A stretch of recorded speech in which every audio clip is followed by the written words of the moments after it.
I ড্রপের বদলে বৃদ্ধার চোখে পড়ল পেট খারাপের ওষুধ। 5 দিন ব্যবহার করেছি। 5 দিন ব্যবহার করার পরে আমি কিনতে গেছি ওষুধ দোকানে।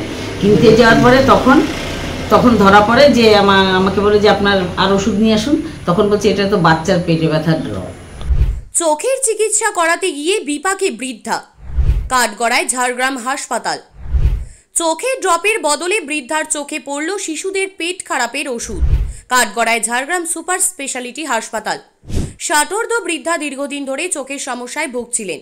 সুচিকিৎসার আশায় গিয়েছিলেন ঝাড়গ্রাম মেডিকেল কলেজ তথা সুপার স্পেশালিটি হাসপাতালে।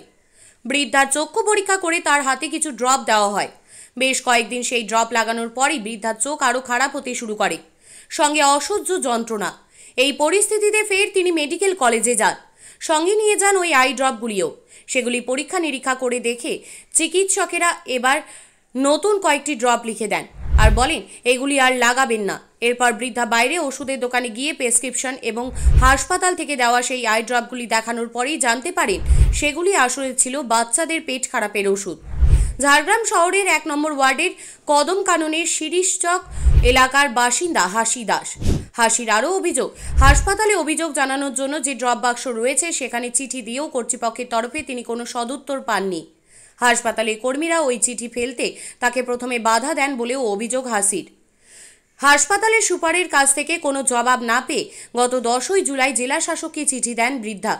এই ঘটনা প্রকাশ্যে আসতেই নড়ে চড়ে বসেছে হাসপাতাল কর্তৃপক্ষ। হাসপাতালের সুপার অনুরূপ পাখিরা এই প্রসঙ্গে বলেন, একটা অভিযোগ পেয়েছেন, তদন্ত কমিটি গঠন করা হয়েছে, কার ভুল তা তদন্ত করে দেখা হচ্ছে, দোষী প্রমাণিত হলে ব্যবস্থা নেওয়া হবে। একই সঙ্গে তার সংযোজন ওই বৃদ্ধার সঙ্গে কথা হয়েছে, উনি চোখে দেখতে পাচ্ছেন। হাসি দাস, আমি 19শে জুন গিয়েছিলাম। উনি আমাকে ওষুধ লিখে দেন। আপনি গিয়েছিলাম ডাক্তার মলয় মণ্ডল, তো ওনার কাছে দেখাই। ওনার কাছে দেখানোর পরে তখন আমি বলি যে উনি ওষুধ লিখে দেন। ওষুধ লিখে দেওয়ার পরে তখন দেখছি যে আমাকে কাউন্টার থেকে ওষুধ দিয়েছে। আমি তখনও বুঝতে পাইনি। ওষুধটা এনে ঘরে ব্যবহার করছি, বলছি দেওয়ার পর দেখছি চোখটা আমার জ্বালা জ্বালা করছে। তা বলে জ্বালা করছে, হয়তো নিশ্চয়ই আমার ভালো হবে, মাথা যন্ত্রণা করছে। 5 দিন ব্যবহার করেছি। 5 দিন ব্যবহার করার পরে আমি কিনতে গেছি ওষুধ দোকানে। কিনতে যাওয়ার পরে তখন ধরা পড়ে যে আমাকে বলে যে আপনার আর ওষুধ নিয়ে আসুন। তখন বলছে এটা তো বাচ্চার পেটে ব্যথার ড্রপ। তারপরে নেক্সট বার আমি আবার গিয়ে আপনার মলয় মণ্ডলকে জানাই যে স্যার আপনি কি ওষুধ দিয়েছেন। বলছে না, এই ওষুধ তো আমি দিইনি। আমি বলি ওষুধগুলো তো আমি এখান থেকে নিয়ে গেছি। বলছে না, আমি দিইনি। তখন উনি আবার ফের ওষুধ লেখেন।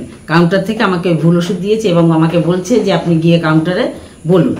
কাউন্টারে আমি কি বলবো, আমার সাথে কেউ নেই, আমি একা কি বলবো। তখন আমি সুপারেন্টের কাছে গেলাম। সুপারেন্ট স্যার আমাকে বলল যে ওষুধগুলি দেখি। উনি দেখলো, ওষুধগুলো দেখে তারপর বলে এটা তো ঠিক দেয়নি, তা আপনি নোটিশ করুন। আমি তখন বললাম হাতে নোটিশ নেবেন? না, আমি নোটিশ হাতে নেবো না, ওখানে দেবেন ওষুধ নোটিশ। তখন নোটিশ দিয়েছি আমি 10 তারিখে। দেওয়ার পর কোনো রিপ্লাই পাইনি। জেলা শাসককেও 10 তারিখে দিয়েছি। তারপরে না পাওয়ার দরুন আমি আরেকবার ফেলে এসেছি। কিন্তু আমি যখন আমার সন্দেহ হচ্ছে এটা তুলে নিয়েছে আমার নোটিশটা। কেন বলছি, আমি যখন ফেলতে যাই লেটার বক্স জেলা শাসককে দিয়েছিলেন? হ্যাঁ, জেলা শাসককে দিয়েছি, তার রিসিভ কপি আছে। এখন কি অবস্থা চোখে? এখন একটু চোখটা ব্যথা করছে, ভালো চোখটাও পড়ছে, তার সাথে সাথে এটাও ধরে নিয়েছে, এটার জন্য ভালো চোখটাও হচ্ছে আর কি। হাসপাতাল থেকে কি যোগাযোগ করেছিল? যোগাযোগ আমাকে এখন পর্যন্ত কোনো ডাক খোঁজ করেনি।